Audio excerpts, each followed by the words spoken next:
사도행전 2장 43절로 47절입니다. 제가 봉독을 하겠습니다.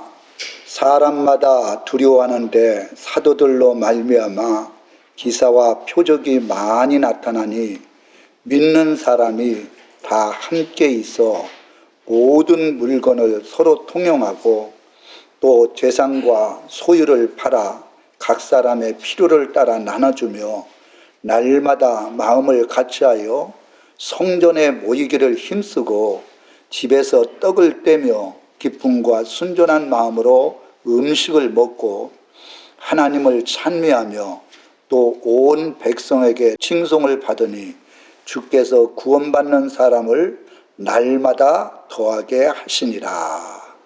아멘.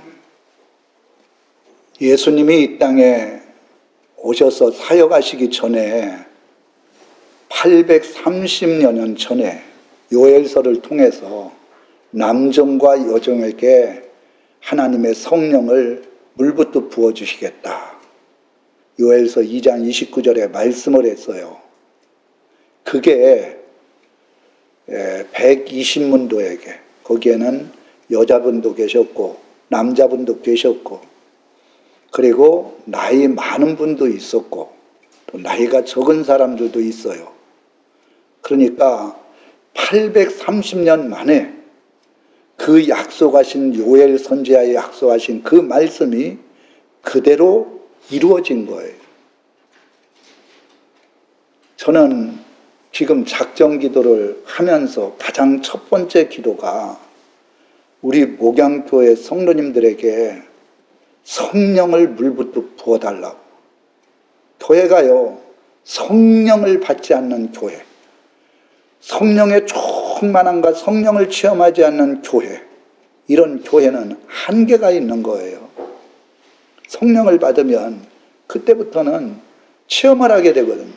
경험을 하게 되거든요. 예수님을 전하지 말라 그래도 내가 체험하고 내가 경험한 것을 전하지 않을 수가 없는 거예요. 그래서 이 성령을 받은 사람은 벌써 눈동자가 달라요. 말하는 게 다르고 행동하는 게 달라요. 신앙생활이 다르고. 왜? 성령님의 인도함을 받거든요.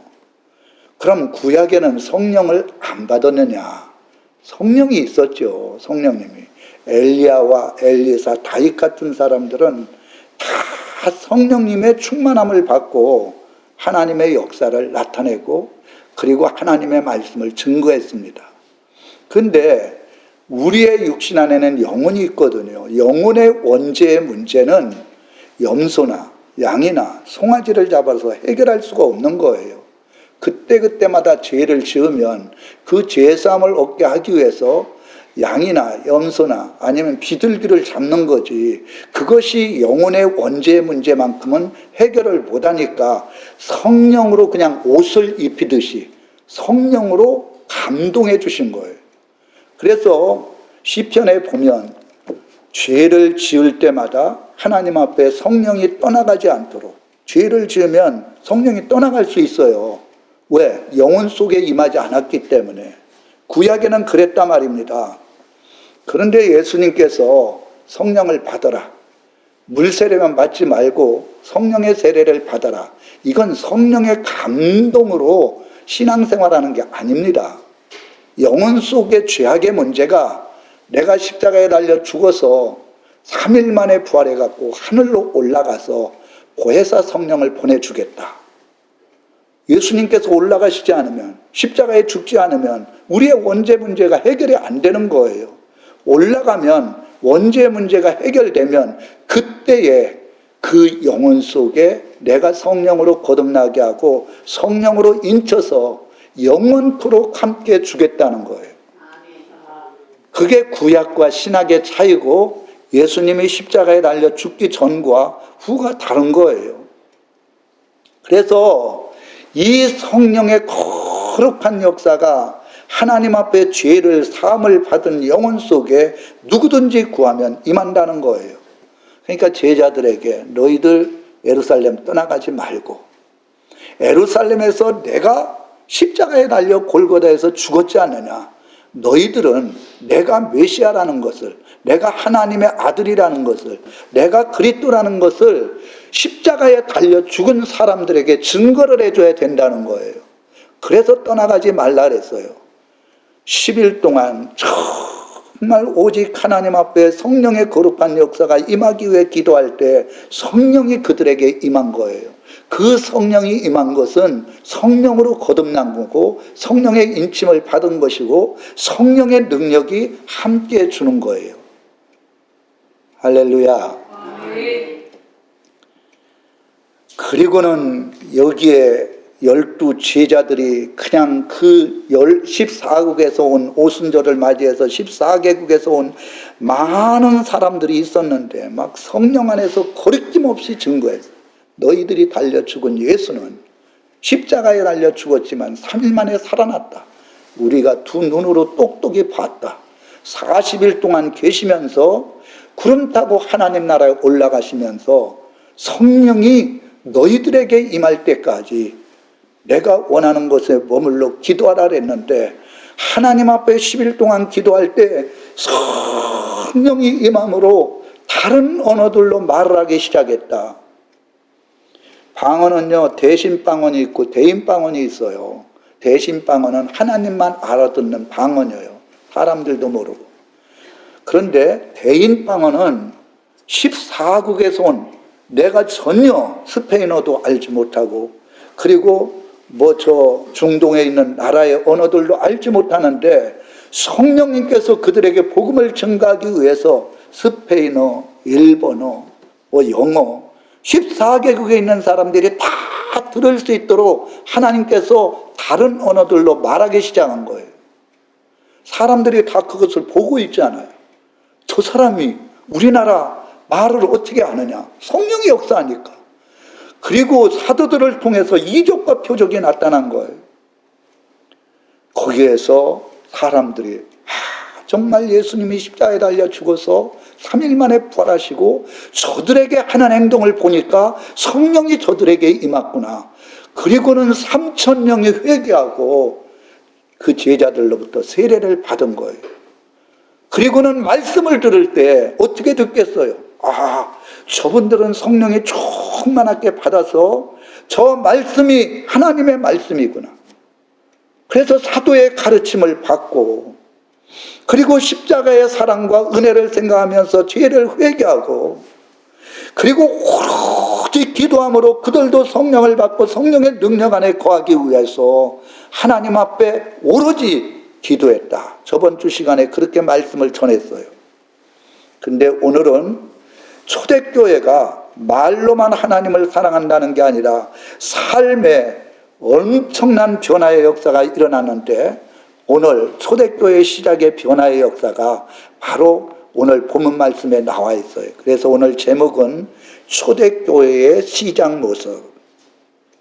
그 첫 번째가 여기에 보면 사람마다 하나님을 두려워하는데 사람마다 하나님을 두려워했다. 이거는 하나님을 경외함으로 하나님 눈에 안 보이잖아요. 여러분 하나님 눈에 보입니까? 안 보이잖아요.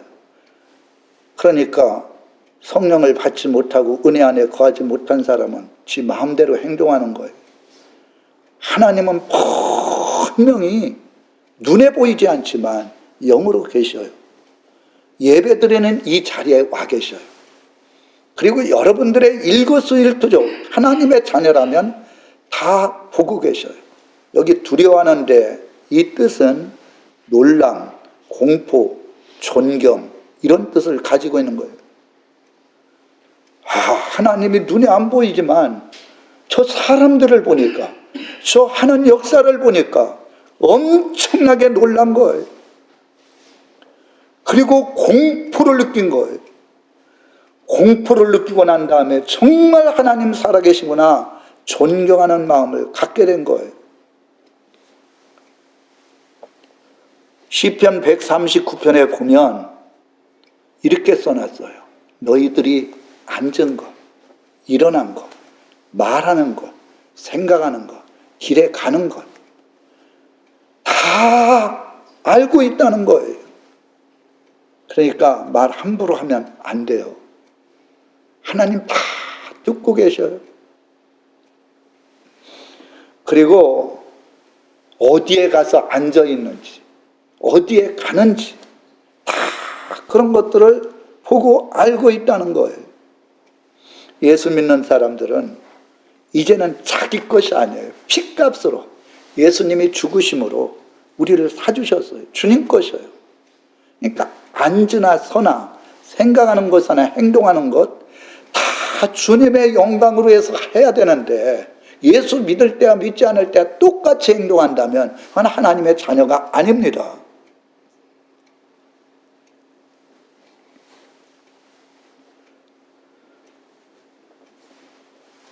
계시록 17장 14절에 보면 이런 말씀이 있어요.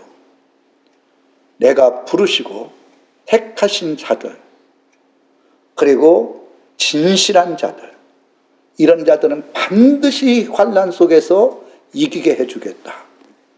여기에서 중요한 얘기는 진실이에요. 하나님은 진실한 분이에요. 거룩한 분이에요. 말에 진실해야 돼요. 입만 뜨면 거짓말하는 사람, 이 사람 지옥 갈 사람이에요. 성경에, 계시록에 거짓말하는 사람은 지옥 간다는 얘기가 한두 번 써 있는 게 아니에요. 거짓말은 마귀 사탄이 하는 짓이에요. 근데 예수 믿는 사람들이 진실하지 못하고 그래도 예수를 믿는다고, 그리고 내가 직분자라고 그렇게 얘기한다면 하나님은 이런 자들을 이 환난 속에서 이길 수 없게 한다는 거예요. 그러니까 거짓된 말을 할 것 같으면 하지 말아요. 그게 진실한 거예요. 그리고 한번 말을 했으면 반드시 그거에 대해서 진실하게 지킬 줄 아는 사람이 진실한 사람이에요. 마음이 진실해야 돼요. 정말 마음이 진실해야 돼요. 내가 하나님 앞에 은혜를 받고 이렇게 하겠다는 마음을 먹었으면 죽을 때까지 그 마음이 변치 않아야 돼. 그런데 조속으로 마음이 바뀌는 사람이 있어요. 말이 바뀌고. 이런 사람은 하나님께서 절대 은혜를 주지 않아요. 믿음이 견고한 사람, 움직이지 아니하고 진실한 사람들에게 하나님은 은혜를 주고 그런 사람을 일꾼으로 삼아주셔요. 믿음이 진실한 사람이 돼야 돼요. 믿음은요, 정말 주님이 나를 위해 죽었으니 나도 주님을 위해서 죽어야 된다, 이런 믿음을 가진 사람을 하나님께서는 이 마지막 때에 사명자로 쓰시는 거예요. 사랑에 진실하고 봉사에 진실하고. 우린 그러잖아요. 결혼하기 전에는 내가 정말 잘해줄게. 그런데 결혼하고 나가고 그렇게 하는 사람이 얼마나 있겠어요? 저는 거의 없다고 봐요. 그런데 정말 결혼하기 전에 그렇게 말을 했다면 진심으로 예수님께서 우리를 위해서 죽으셨던 것처럼 아내를 위해서 죽고 남편의 말에 순종하고 진심으로 섬기고 사랑하는, 사랑의 변함이 없는 사람이 진실한 사람이에요. 할렐루야. 아멘. 봉사에 진실하고 예물에 진실해야 돼. 물질 드리는데 인색하냐? 하나님 앞에 인색한 거 다 알죠. 큰 친구들 만나서 식사하고 술 마시고 이런 데는 돈 아낌없이 쓰면서 주님 앞에 나올 때는 물질 하나 1,000원짜리 10,000원짜리 드는 거 벌벌 떠는 거예요. 11조도 아까워서 다 떼먹고 드리는 거예요. 이렇게 진실하지 못한 예물은요, 하나님이 밟지도 않고 그냥 교회 나오지 마라, 성전들도 막대하다, 다 얼굴에다 똥을 발라버리겠다, 말라기서에 그래놨어요. 하나님 앞에 예물에 진실해야 돼요. 정말 쓸 것 쓰지 아니하고 내가 누릴 것 누리지 아니하고 나의 모든 삶은 주님의 은혜로 산다는 믿음을 가지고 물질을 믿음으로 드리는 사람, 이런 사람들에게는 하나님이 반드시 물질의 복을 주신다는 거예요. 믿음대로 되는 역사가 일어나는 거예요. 기도에 진실해야 돼요. 저는 요사이 느끼는 게 뭐냐, 내 힘으로는 아무것도 할 수가 없어요. 염려만 하고 앉아있는 거예요. 그런데 전부 다 할 수 있는 능력이 누구에게 있느냐? 예수님 앞에 있거든요. 그분이 하셔야 돼. 여러분들 문제가 뭡니까? 아무리 힘쓰고 애써도 안 돼요. 하나님이 하시면 할 수 있어요. 그러니까 기도하는 거예요. 하나님 해 주십시오. 나는 하나님 거 아닙니까? 하나님이 핏값으로 나를 사주셨지 않습니까? 지금 이 모든 문제도 하나님의 문제지 제 문제가 아닙니다. 제가 이를 버려놔서 잘못된 것이라 해도 내가 회개하면서 기도하오니 하나님이 이 문제를 해결해 주십시오. 그리할 때 기도에는 이런 유가 나갈 수가 없다는 것처럼 하나님이 역사해 주실 때 모든 문제가 해결되는 역사가 일어나는 거예요. 아멘. 예배에 진실해야 돼요. 예배 시간에 와서 정말 하나님의 은혜에 감사해서 그분 앞에 마음을 다해서 존중을 표하고 경외하는 마음을 가질 때 그 예배를 주님께서는 받으시는 거예요. 여러분, 사람마다 두려워했다. 이 사도행전 10장에 보면 고넬료가 나와요. 고넬료는 하나님을 경외하고 경건했다 그랬어요. 여기 고넬료가 이달리아의 백부장이라 그랬어요. 백부장. 이달리아, 그거 찾아보니까 이달리아는 황제의 친위 부대예요. 황제가 뽑은 군대. 그러니까 청와대에 있는 그런 사람들과 같은 거예요. 그러니까 청와대에서 마치 대통령을 보좌하고 지키는 사람들. 그러니까 다른 사람의 백부장과는 달라요. 그가 하나님을 진심으로 경외했어요. 그래서 늘 쉬지 아니하고 기도했다 그랬어요. 로마 사람인데. 그 많은 사람들에게 구제했다 그랬어요. 얼마나 하나님을 경외했으면 꿈속에서 베드로를 초청하라 했을 때 베드로를 초청하니까 베드로가 그 집에 올 때 이는 황제의 친이 되고 거기에 있는 100명의 군사리를 다스리고 있는 상당히 높은 위치에 있는 사람인데 집에 오자마자 대문까지 뛰어나가고 엎드려 절을 했다 그랬어요. 로마 사람인데도 불구하고 이스라엘이 속국이잖아요. 속국에 그것도 베드로라면 인간적으로 보면 원래는 어부였거든요. 그런데도 하나님이 보내신 종이다 생각을 하고 그 앞에 가서 엎드려 절을 했어요. 그러니까 고넬료가 너무 황송하니까 일어나라. 내가 사람이다. 다 똑같은 사람이다. 고넬료가 아닙니다. 하나님이 보내준 분은 하나님이십니다. 그리고는 일가 친척을 다 모아놓고 말씀을 들을 때 그 말씀을 사람의 말로 듣겠어요? 벌써 꿈속에서 주님께서 그를 초대해갖고 그 말씀을 들으라 했을 때 그 말씀이 하나님의 말씀으로 들려질 때 말씀을 듣는 중에 거기에 많은 사람들에게 성령이 충만하게 임한 거예요. 여러분, 예배 시간마다 나올 때 하나님께서 말씀한다는 그런 말씀을 가지고 마음문을 활짝 열고 저도 말씀을 들을 때 성령의 기름 부으심의 역사가 성령의 충만한 역사가 이루어질 줄 믿습니다. 그런 자들에겐 그렇게 되는 거예요. 할렐루야. 정말 고넬료는 하나님을 경외했어요. 경건하다는 건 예배하는 것이나 기도하는 것이나 정말 주님의 사랑, 그 은혜 감사해서 많은 사람들을 구제해 줬다는 거예요. 여러분들도 여기 사람마다 두려워하는데 항상 하나님이 영으로 계신다는 것.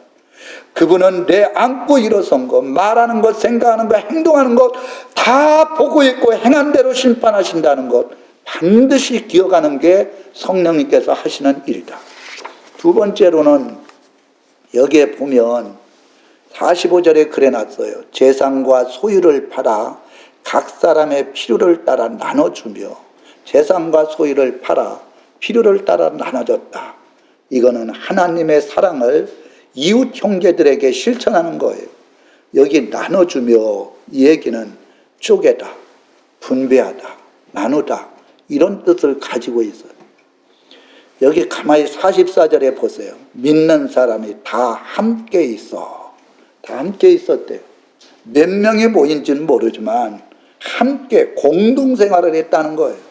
집도 다 팔고 그리고 자기가 가지고 있는 땅도 다 팔고 그리고 재산 있는 거 다 갖다가 사도들 앞에 두고 그거를 가난한 사람들에게 다 논아줬다는 거예요.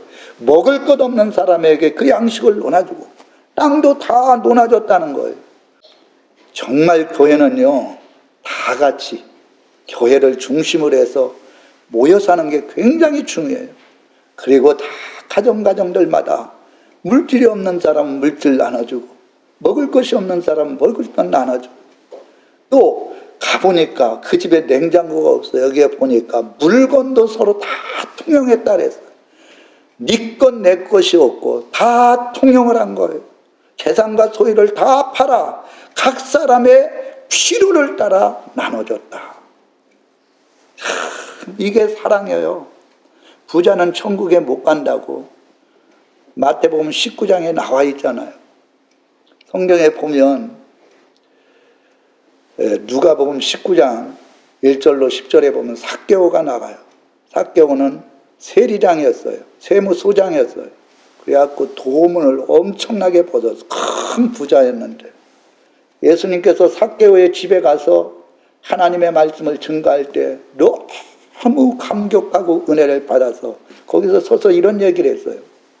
내 재산의 절반을 가난한 사람들에게 다 논아주겠나이다.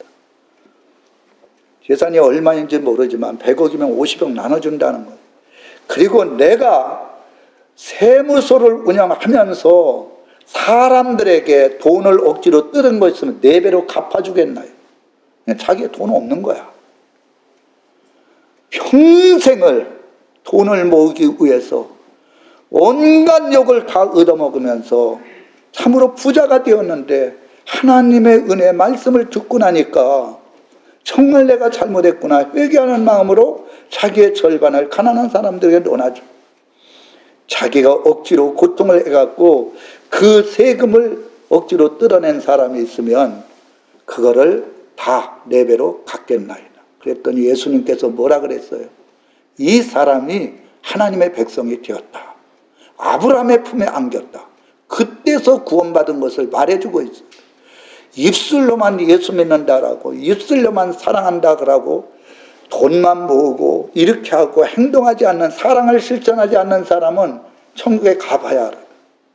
행동에 옮길 때 자기가 가지고 있는 재산 다 가난한 사람들에게 나눠주고, 자기를 통해서 고통받은 사람에서 4배나 더 올려서 내가 그렇게 하겠나. 물질이 회개할 때 이 가정에 이 사람이 구원을 얻겠다 그래서 고넬료가 많은 사람들을 구제해줬다 그래서.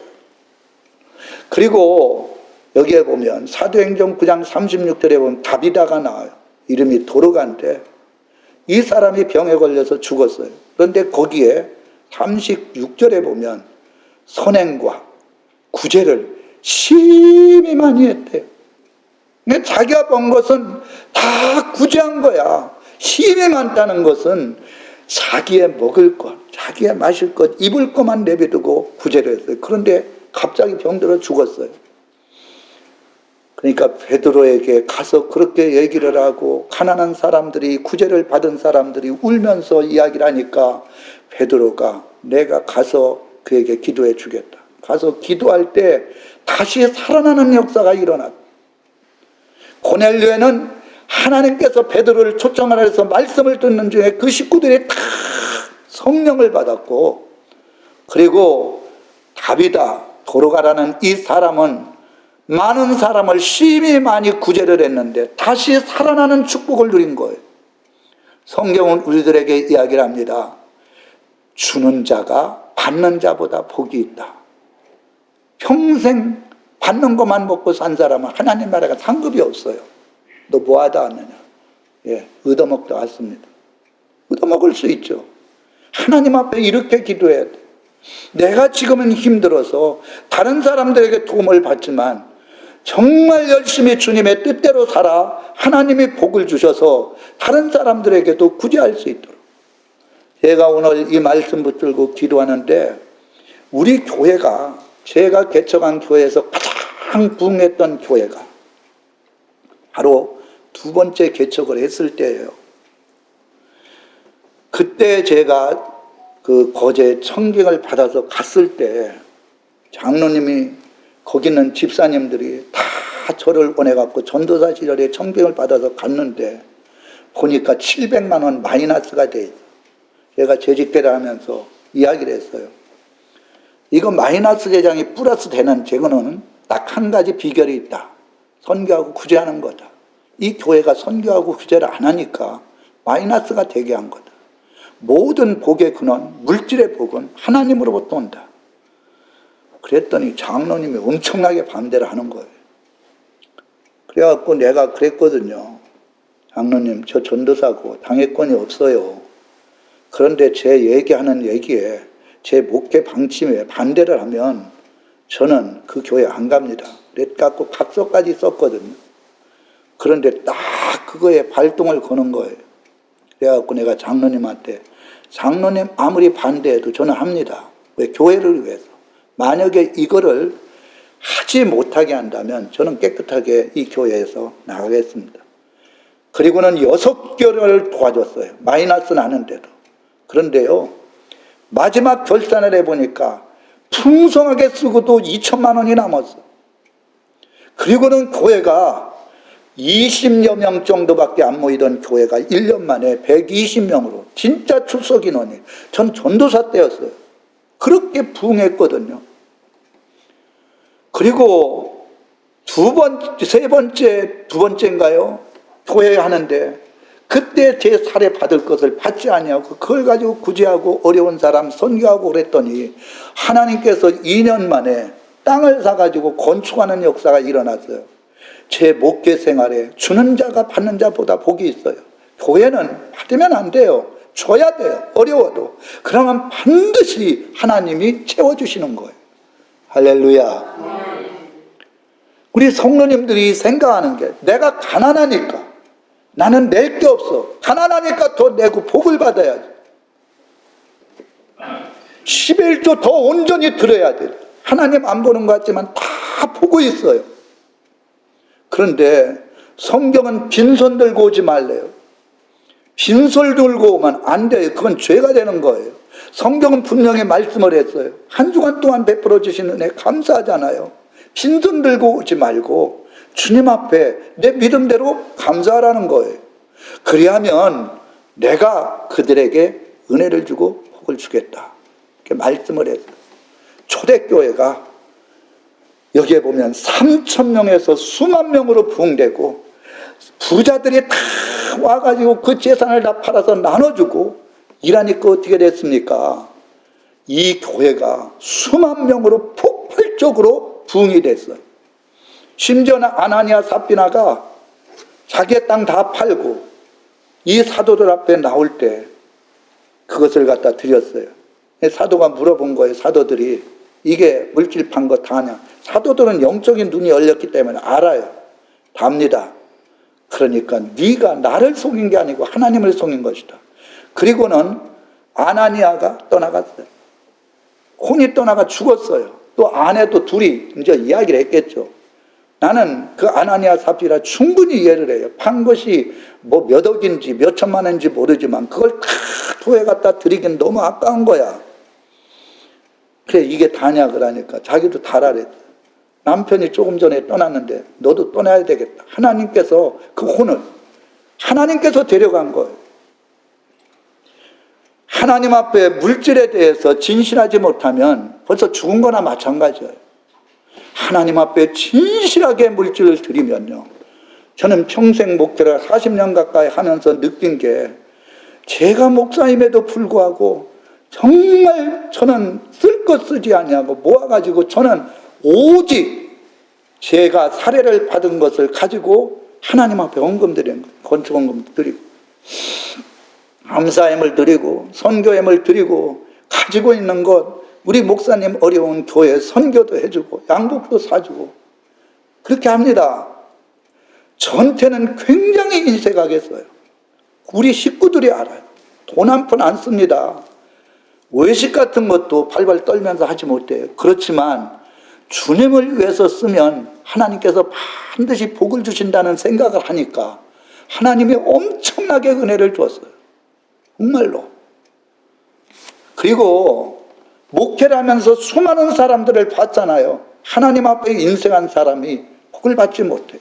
잘 되는 것 같지만 결국은 나중에 넘어지더라고요. 그러나 믿음을 가지고 정말 주님 앞에 구원받은 것도 감사한데 내 생명 연장시켜준 것 감사하다 생각을 해서 주님 앞에 물질을 드리는 사람.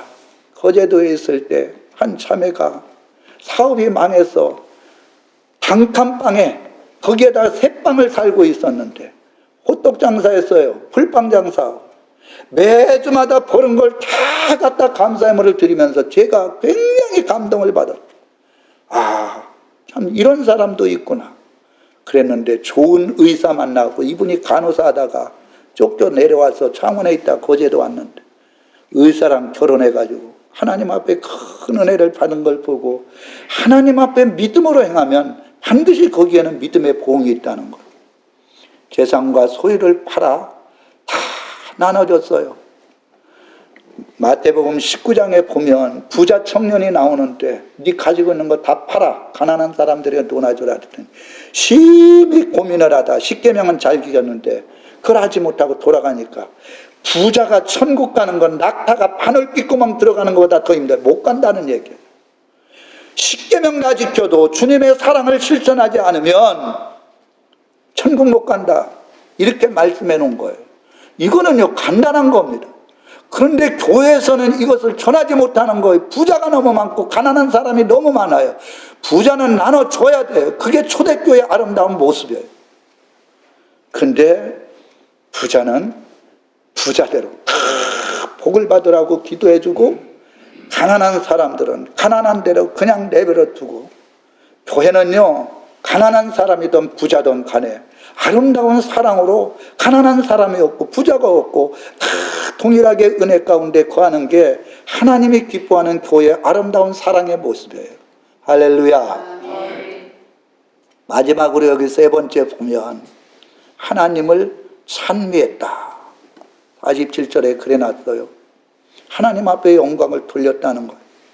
자, 물질 가지고 나눠주니까 그것도 하나님 앞에 감사한 거예요. 나에게 주신 물질 하나님의 뜻대로 사용하게 해주시고 그리고 하나님께서 나에게 은혜를 베풀어 주셔서 성령도 받게 해주시고 그러니까 매일같이 모여서 날마다 모여서 예배 드리면서 하나님을 찬양하고 하나님 앞에 예배를 드린 거예요. 그러니까 어떻게 됐습니까? 온 백성에게 친송을 받았어요. 야, 저 교회가 정말 하나님이 기뻐하는 교회다. 부자가 다 팔아가지고 가난한 사람들은 먹을 것 주고 그리고 자기가 가지고 있는 모든 집에 있는 것 각 사람이 자기가 있는 것 다 물건을 서로 통용하는 걸 보니까 나도 저 교회 가야 되겠다. 말로만 전도한 게 아니라 행동으로 그 소문이 아름답게 나니까 모든 백성에게 친송을 받고 구원받는 사람 수리 3,000명 수만 명으로 부흥하는 엄청난 하나님의 역사가 일어난 것입니다. 여러분 우리 교회도 2024년도에 성령 받고 하나님 아버지를 두려워하고 이 사랑을 실천하고 하나님 앞에 감사하면서 모든 것이 하나님의 은혜라고 하는 그런 믿음과 생각을 가지고 하나님 앞에 영광 돌리시기를 주님의 이름으로 축원합니다.